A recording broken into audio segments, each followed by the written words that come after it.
Nós falamos sobre, não é, começar de onde você está. Depois falamos sobre parar.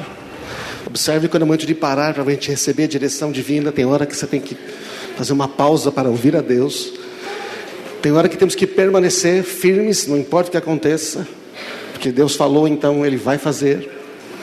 Avançar, chega o momento que nós temos que seguir em frente. Servir, quem serve, quem lidera, quem abençoa as pessoas, tem Deus ao seu lado. Falamos, o pastor Edson falou sobre conectar-se, encontrar as pessoas que te fazem melhor, não é? Na semana passada. E hoje vamos falar sobre confiar. Nunca duvide do amor de Deus. Amém? A palavra de Deus diz assim: eu instruirei e ensinarei o caminho que você deve seguir, eu o aconselharei e cuidarei de você. O Salmo 32:8 nos mostra um Deus que é pessoal. Ele não é genérico. Ele não é assim uma entidade que está em algum lugar. Ele não é alguém que criou o mundo, virou uma chave e foi embora. Não, Ele é pessoal.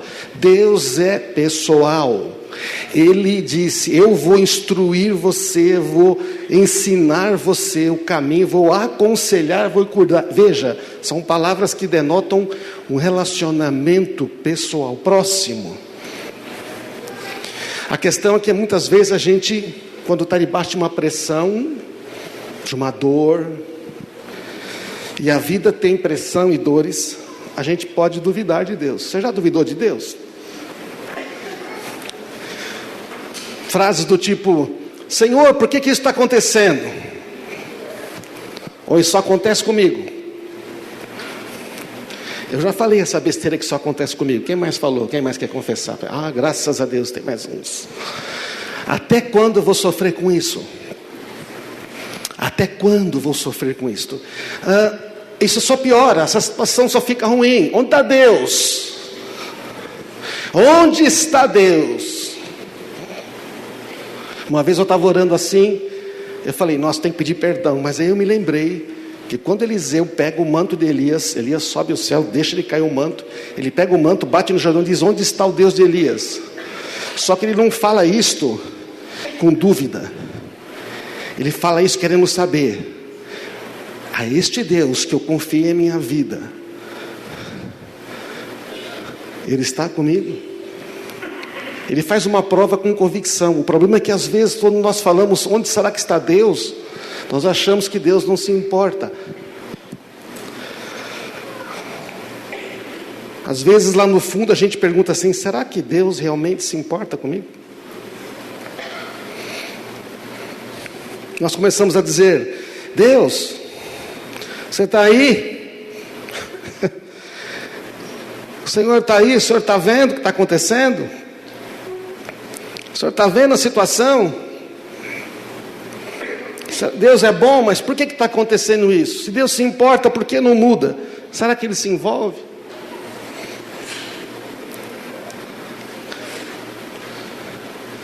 Às vezes nós somos como crianças, a gente quer que Deus nos dê respostas, nos dê garantias. O autor do livro que nós baseamos esta série, ele falou que quando ele chegou na adolescência, tudo, ele começou a pensar. Ele nasceu na igreja, ele foi criado na igreja, ele começou a pensar: será que é isso mesmo? Será que Deus está ouvindo mesmo? Será que Ele se importa? Então diz que ele um dia, antes de dormir, ele falou: vou fazer um negócio simples. Ele pegou um quadro que tinha no quarto dele, virou e deixou torto. Falou: Senhor, o quadro está torto. Se amanhã eu acordar, o quadro estiver reto, eu vou saber que o Senhor existe. E ele acordou e o quadro estava torto. Está torto. Porque Deus não está se dobrando a essas coisas. E às vezes nós fazemos isso: Senhor, se eu chegar lá e encontrar uma vaga para estacionar, eu sei que o Senhor existe. Nunca joguei na Mega Sena, vou jogar só essa vez. Se eu ganhar, eu sei que o Senhor existe. Mas sabe, às vezes nós começamos a ter dúvidas. Quando a situação fica difícil por muito tempo, a gente começa a ter dúvidas. A vida sempre passa pelos relacionamentos. Aliás, você não consegue ficar chateado com o seu celular por muito tempo, mesmo que ele não funcione, Mesmo se você comprou aquela capa super poderosa, ele trincou, você não... Tá. Mas os relacionamentos são difíceis. E o relacionamento mais importante da nossa vida é com Deus Pai. Nós temos que cuidar melhor desse relacionamento. A questão é que quando a vida se torna difícil, e a vida sempre tem momentos que vai ficar difícil. É verdade ou não? Mais de uma vez. Quando a vida se torna difícil, a maneira como reagimos pode nos aproximar de Jesus ou pode enfraquecer a nossa intimidade com Ele. Quando a vida se torna difícil, a maneira como a gente reage, como a gente responde, a nossa atitude pode nos afastar de Jesus ou pode nos aproximar de Jesus mais, não é? Fortalecer a fé, ou pode nos afastar dele. E a gente escorrega por uma direção errada.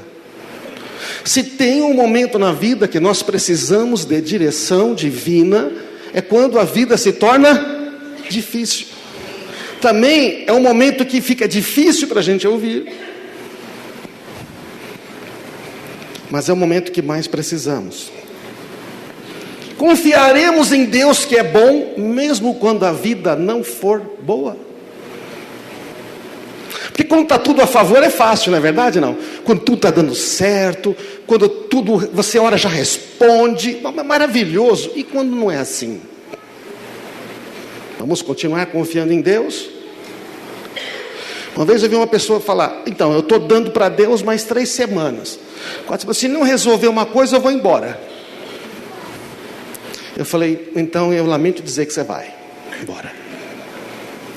Deus não vai se dobrar à nossa pressa. Deus não vai se dobrar aos nossos caprichos, nem aos nossos planos. Deus responde à nossa fé. Amém, irmãos? E a fé, 1 Pedro diz, ela é provada exatamente no momento da tribulação. 1 Pedro diz que você recebeu nós recebemos toda a herança, fomos gerados de novo por uma palavra incorruptível, uma palavra pura. Nós fomos feitos semelhantes a Jesus, embora passamos por provações. Para quê? Para que o valor da sua fé, mais precioso que o ouro, porque a sua vida não foi comprada com ouro, com prata, foi comprada pelo sangue de Cristo, amém? E quando você é comprado pelo sangue de Cristo, permanece firme na fé, isto produz glória, honra, quando Jesus Cristo se revela. Quando você permanece firme na fé, isso tem mais valor que ouro, que prata. E diz o texto, por breve momento, nossa reação à dor e aos desafios da vida determina nosso futuro. Não é a nossa reação às coisas boas. A reação às coisas boas, tá, às vezes a gente faz besteira. Eu já vi gente que orou tanto para receber uma indenização, e a pessoa recebe aquela indenização, aquele processo, ou seja o que for, recebe bastante dinheiro, e faz o quê? Faz um monte de coisa. Aí passa 1 ano, 2, está com cartão de crédito devendo, está com parcela devendo. Pô, peraí, e aquele dinheiro todo que você pediu? É verdade, pediu, recebeu uma coisa boa, mas não pediu direção de Deus na época. Agora, quando a coisa está preta, todo mundo quer direção de Deus, é verdade, não é? O autor conta que ele estava no avião, e aí sempre conversa com as pessoas, aí pergunta, logo que sabe que ele é pastor, dão uma desconversada, ou então ele evita dizer que ele era pastor. E aí ele falou com essa senhora, falou, não tenta me converter não, que eu não creio em Deus, tá bom? Não, tá bom, não vou te converter. Aí ficamos conversando outras coisas. Aí ele falou que pegou uma turbulência. Já pegou turbulência em avião? Já pegou turbulência? Eu já peguei, mas teve um dia que eu peguei uma turbulência. Não é? Eu tenho um versículo para viajar de avião, que eu vou ver os filhos dos meus filhos. Então, depois que eu tiver todos os filhos dos meus filhos, eu não vou ter que arrumar um outro versículo. Mas todo dia eu entrei com alguém, nem lembro. Eu tenho meu medo. Falou, fica tranquilo que você não vai morrer. Eu falei, por quê? É muito difícil, quando cai um avião, não é? Ou muito sobrevive ou todo mundo morre. Como eu não vou morrer, você não vai morrer também. Eu falei, por quê? Eu vou ver os filhos dos meus filhos, entendeu? Mas eu lembro que aquele dia, quando o avião deu aquela queda livre assim, ó, sabe que dá aquela... para. Eu falei, deixa eu pegar a Bíblia, eu vou ler direto da Bíblia. E disse que ele estava, né? Aí começou a ter uma turbulência, aí o negócio ficou feio, mas ficou violentamente feio. E começou a abrir coisa do avião, cair mala, né? Eu já vi cair mala. Dá uma arrepiadinha, na verdade, não. Alguém já passou assim, turbulência de cair mala, né? Ah, tá. Você começou a pensar, né? Jesus, eu tive algum pecado, eu vou confessar agora. Então, disse que ele estava com ele, começou a orar e tudo mais. Disse que essa mulher do lado falou palavrão, xingou, falou coisas que ele não sabia que existia. Tanto ele falou e tudo. E xingou e tudo mais, todo mundo ouvindo ele ali. E aí, depois olhou para ele e falou, eu continuo não acreditando em Deus. Mas vê se nas suas orações aí você ora por mim também. Porque nessa hora, quando a coisa aperta, todo mundo lembra de Deus, né, irmãos? E sabe que Deus é tão bom que Ele responde? Ele responde. Mas a nossa reação à dor e aos desafios determina nosso futuro. Quanta gente desistiu quando estava logo ali a resposta. Eu creio que Deus é poderoso, eu creio que Deus sabe todas as coisas. Tá. O diabo também acredita. O diabo acredita que Deus é todo poderoso. O diabo também acredita que Jesus é. Nós podemos dizer, eu creio que essa situação vai mudar para melhor. Eu creio que isso. Você pode dizer, eu creio em. Eu creio em Deus. Eu creio em Jesus Cristo, Senhor Todo-Poderoso. Eu creio naquele que me ama e que nunca me abandona. Amém? Percebe que é diferente? Se você crê em Jesus, o resto está garantido. E eu creio em Deus que me ama e vai mudar a minha situação para melhor. Eu creio que essa situação vai mudar para melhor, que Deus quer isso. Eu creio nele. Só que para crer nele, você tem que ter um relacionamento com ele. Vem uma pessoa que você conhece há muitos anos e fala para você uma coisa. Fala, não, eu acredito, eu conheço essa pessoa. Não é assim que funciona. Eu creio na minha esposa, eu creio no meu filho. Tem pessoas que acreditam em Deus, mas não por inteiro. Segue Jesus, mas condicionalmente.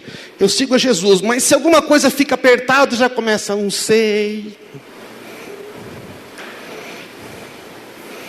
Eu vou dar uma chance para Jesus. Mesmo.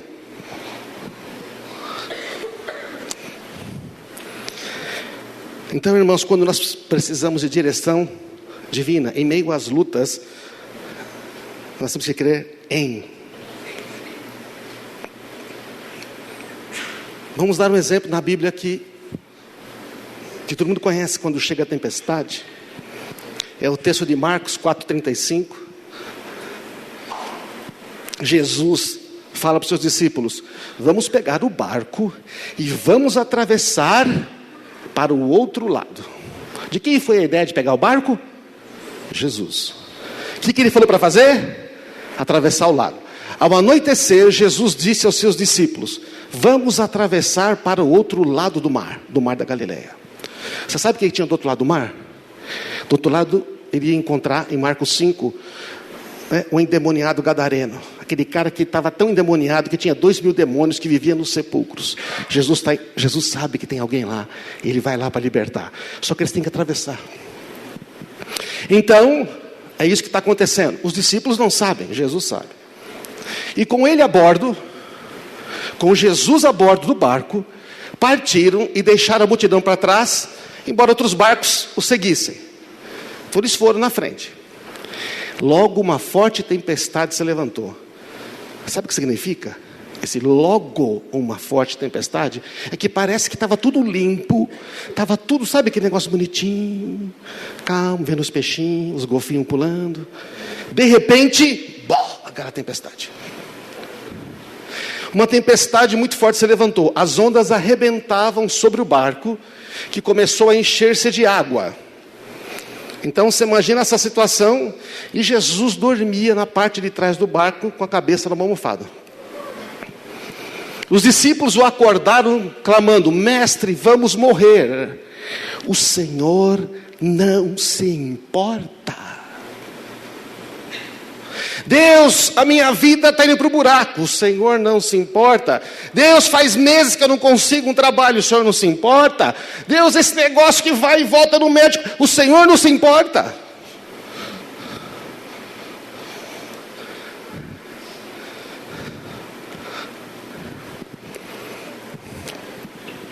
Imagina que não é um barco, imagina que você está num avião de novo, e está essa turbulência terrível, e Jesus está do seu lado. Você estava tão feliz, estou viajando com Jesus de primeira classe, viu, Caio? E aquela turbulência e tudo, e Jesus dormindo. E as coisas caindo, e o pessoal da tripulação com os olhos arregalados. Você não ia acordar Jesus?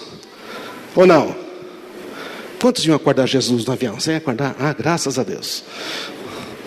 Não, eu estaria dormindo em paz. Eu não, eu estaria meio preocupado. Jesus despertou. Ele estava dormindo mesmo. Repreendeu o vento e disse ao mar: silêncio, aquiete-se. De repente o vento parou e houve grande calmaria. Então Jesus volta para os discípulos e pergunta: por que vocês estão com medo? Ainda não tem fé? É como se Jesus levantasse do avião, tirasse o cinto, mas não pode tirar o cinto. Você está em turbulência. Aí quando ele levanta e fala: shh, acalma. O avião estabiliza. É isso que acontece. E apavorados, os discípulos diziam uns aos outros: quem é este homem? Não é Jesus? Mas parece que eles não conheciam assim tão intimamente Jesus. Sabe o que acontece? É que nós, como os discípulos, diante de uma situação difícil na nossa vida, a gente fala assim: Deus, você não está vendo? Deus, você não está vendo que o negócio está difícil demais? O Senhor disse que estaria comigo, mas e aí? Não parece que está.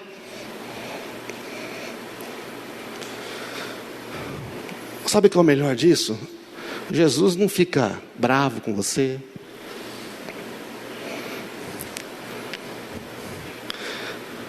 Toda vez que existe uma situação como essa, o que geralmente Jesus faz?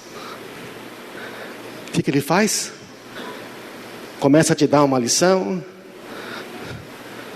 Não.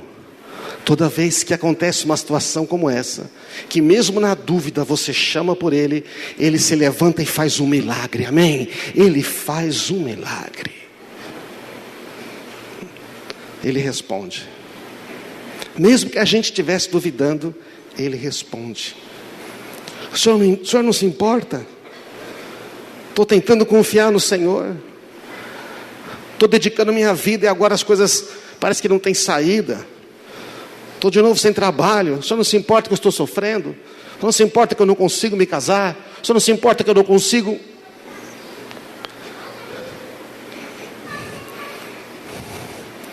Quando geralmente nós estamos diante desta abordagem, nós estamos olhando para o futuro sem esperança. Nós estamos pensando assim: não tem saída. Não tem saída. Mas Jesus está lá com a gente. E Jesus está dizendo: por que você está com medo? Você esqueceu que eu estou aqui? Por que é que você está tentando resolver tudo sozinho? Por que é que você não confia em mim? Por que é que você está tentando lidar com essa tempestade como se eu não estivesse no barco? Eu estou aqui. Amém. E Ele resolve. Deus, pelo menos você se importa com a minha dor? Deixa eu dizer uma coisa, Ele se importa com a sua dor. Deus sente muitas dores por muitas pessoas, especialmente aqueles que não respondem para Ele. É importante você conversar com Ele, expor o coração, a dúvida, o medo, a tristeza. Você já falou com Deus francamente? Ou você chega para orar, fala uma coisa, depois você sai e pensa em outra? O que você pensa, o que você fala, o que você sente, para Deus é como se estivesse falando aqui nesse microfone, entende? Não tem como. Uma vez eu queria falar com Deus, falei: Senhor, eu não sei como dizer, mas eu estou sentindo isso. Sente isso. Ele é o único ser no universo que você pode comunicar um sentimento sem falar, que Ele entende. Eu estava orando, não sabia como dizer. A pessoa falou: diz o que sente. E como é que diz? Pede para Ele sentir. E eu fiz isso. Eu lembro do lugar onde eu estava, no meu quarto, eu estava ajoelhado, falei: Senhor, é muito difícil, eu estou sentindo um trago que eu nem sei o que é. Olha, é isso que eu estou sentindo. E eu fiquei ali alguns minutos, chorando, mas sabendo que Deus, o Pai, estava sentindo. Ele podia saber o que eu estava sentindo. Uma dessas experiências de falar com Deus as coisas, as dúvidas, eu estava passando alguns dias muito estranho, tem uma coisa errada. Aí eu fui orar, e às vezes a gente na igreja tem umas ideias meio estranhas, tipo: você já é mais que vencedor, você é o todo-poder, você é o cara, maior que está em você do que está no mundo. E quando você está sentindo quando o negócio está difícil? E estava muito difícil, eu falei: Senhor, eu não sei o que eu estou sentindo. E eu lembro que eu fiz isso novamente, expus a eles os meus sentimentos, mas eu fiz uma pergunta, eu falei: Senhor, o que eu estou sentindo?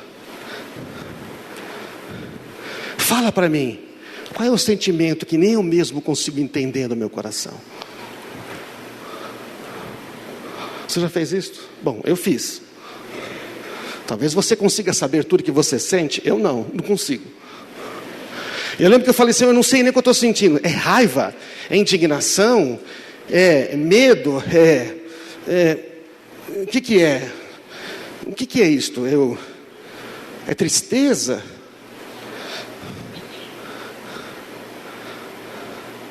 Aí eu perguntei, ele falou: você está ressentido e você está com medo. Você está ressentido com isto, que você diz que não está, você está. Você diz que não está, mas você está ressentido com aquela pessoa por aquele fato. Está voltando na sua mente. E você está com medo disto. Falei: obrigado. Agora eu já sei. Amém, irmãos? Precisa ter essas conversas francas. Deus não se importa se você falar: não estou entendendo, não consigo perceber. Mas a gente só pode falar isso com alguém que nós temos confiança. Você nunca vai confiar de verdade se não encarar as suas dúvidas de frente.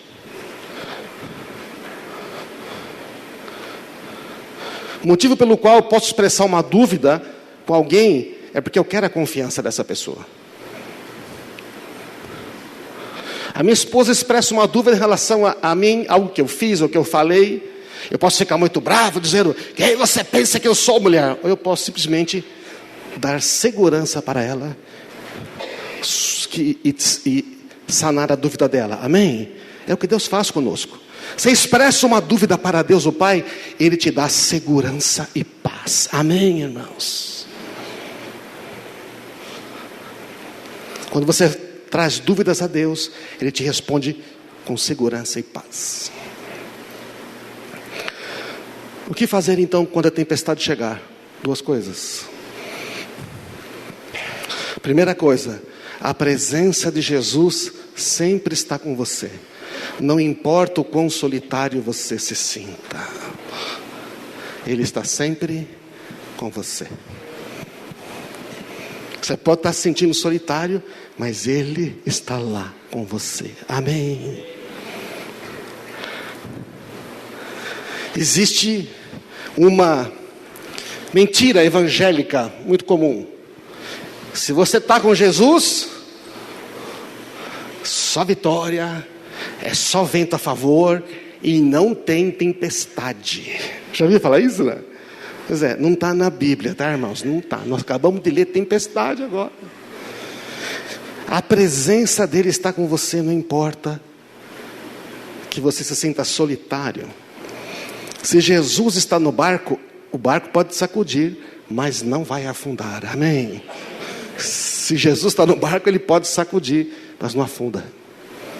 E se Jesus não está no barco, rapaz, mesmo sem tempestade nenhuma, ele pode afundar e você nem perceber.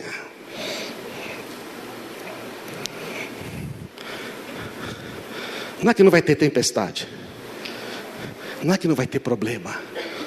Jesus falou, você vai ter umas aflições aí, mas você seja animado, não desanime, porque eu venci o mundo, eu estou com você, amém? Ele é o príncipe da paz, Ele é o todo-poderoso, Ele tem as chaves da morte e do inferno, Ele levou na cruz todas as dores, todas as enfermidades, Ele pisou todas as obras do inimigo, Ele é o todo-poderoso, a brilhante estrela da manhã, Ele é aquele que reina sobre todas as coisas, aquele que apareceu para João nos olhos de fogo, entendeu? E disse, tenho toda a autoridade, amém?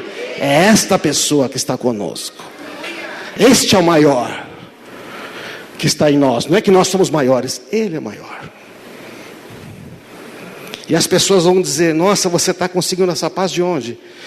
Como é que você está passando por essa situação? Ele fala, é difícil. Você vai dizer, é difícil, mas Ele está comigo. Segundo ponto, é que Deus vai usar a tempestade segundo os propósitos que Ele estabeleceu para a sua vida.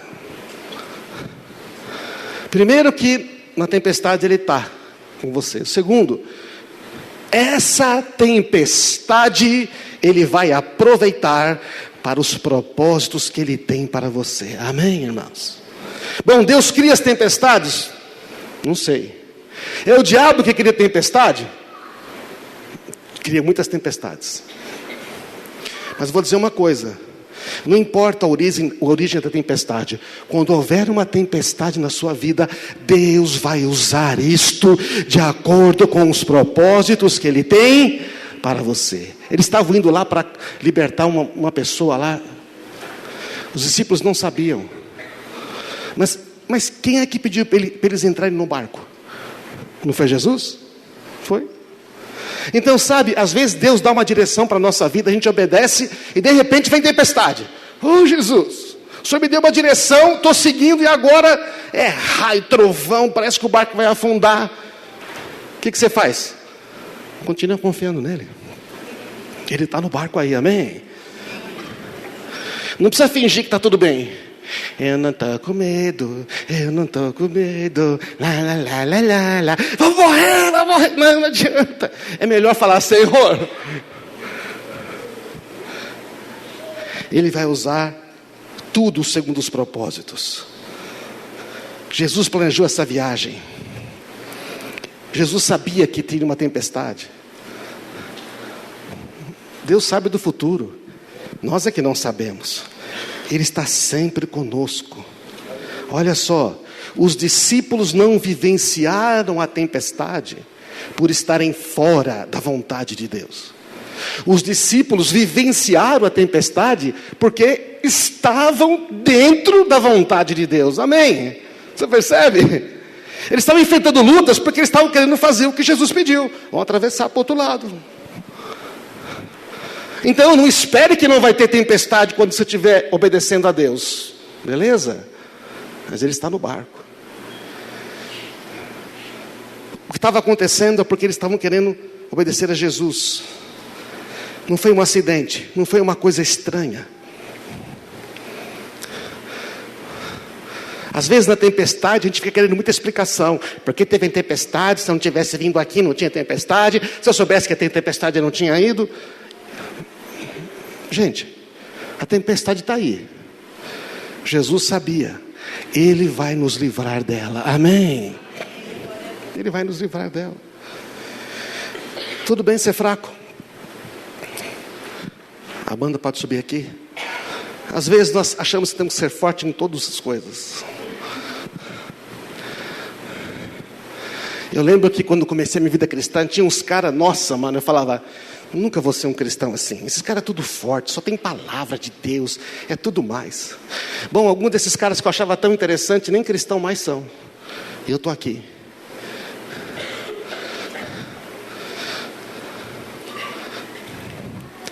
E eu aprendi uma coisa com alguns amigos meus. Pastor Carlos Alberto, outros amigos meus. Deus não está interessado na nossa força não, sabia? Não está interessado na nossa força. Não está interessado que você acerte tudo. Não está interessado que você seja perfeito. Ele está interessado no seu coração. Está interessado no seu coração.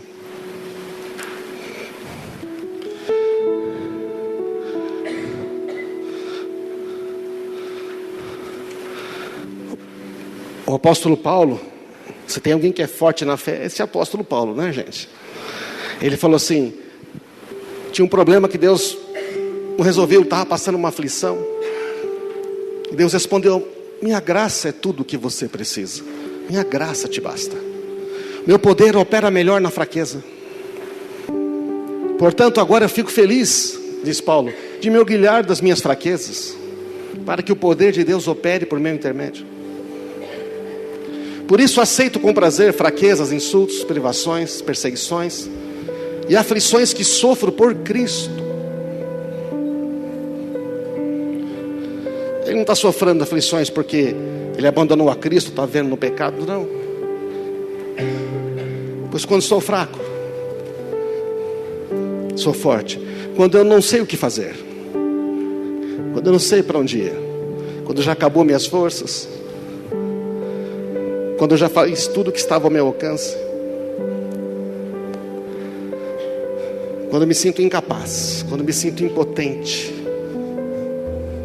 quando eu sinto que nada do que eu vou fazer vai dar algum resultado, então Deus diz,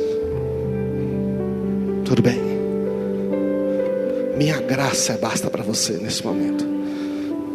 Eu vou. Sou eu que estou cuidando de você. Amém.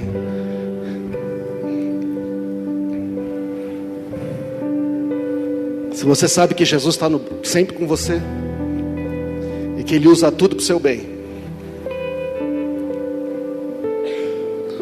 por que você tem tanto medo? Se eu sei que Jesus está sempre comigo, a única maneira de não estar comigo é se eu não quisesse estar com Ele. E os pecados? Você se arrependeu já? Jesus não tem medo dos nossos pecados. O Espírito Santo veio habitar em nós. Ele suporta nossas fraquezas. O que a gente faz? Senhor, eu não consigo, mas eu não quero mais. Então por que medo? Confia nele. Quanto mais a gente conhecer a Ele, mais a fé vai crescer. Vamos confiar a Ele tudo, nossa carreira profissional, nosso futuro, a comida de amanhã, a saúde. Ele nunca nos deixa, amém? Você crê nisto? Ele está presente aqui, Ele está ouvindo você. Não é porque a gente não sente que Ele está ouvindo, não é porque a gente não sente que Ele está presente, que Ele está ausente. Porque nos momentos que a gente às vezes menos sente, é quando mais Ele está ali e a gente não consegue ver. Mas Ele não é como nós. Ele é sempre fiel. Ele nunca nos abandona. Amém? Vamos ficar de pé, vamos orar.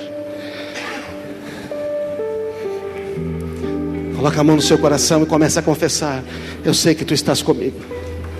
Agora, se você nunca entregou a sua vida a Jesus, Se você até hoje viveu sem se importar com Ele, a partir de hoje Ele pode viver com você todos os dias da sua vida. Se você nunca entregou a sua vida a Jesus e quer entregar, levante a sua mão no seu lugar. Quero orar com você neste momento. Se você fala, o problema é que no meu barco, com tempestade ou sem tempestade, Jesus não está, mas eu quero que Ele esteja.